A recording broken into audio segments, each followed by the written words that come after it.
Ay, mga kaakibada, isang dating preso ho sa Bukidnon ang nakapagtapos ng pag-aaral at ngayon may 4 na lisensya pa. Si Daniel, hindi po ako yun ha. Tokayo lang ba? Si Daniel Kisaot, isang dating Dean Solicitor at scholar po sa kursong Electrical Engineering, ay maling na bilanggo. Isang semestre bago ho ang kanyang pagtatapos.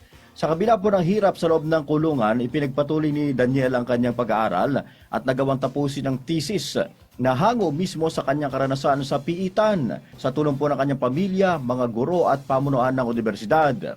Sa loob ng kulungan, nagsilbi rin siyang inspirasyon sa kapwa bilanggo sa pamamagitan ng pagbabahagi ng salita ng Diyos at pagdadala ng pag-asa sa gitna ho ng kawalan.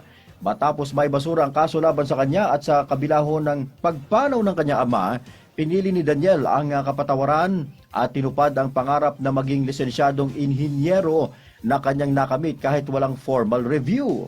Ngayon sa edad na 27, si Daniel po ay may 4 na lisensya mula sa PRC, kasama rito ang electric engineer, plant mechanic, master plumber at master electrician. Patunay si Daniel na walang piitan ang kayang gumapos sa pangarap na ginagabayan ng pananampalataya at layunin.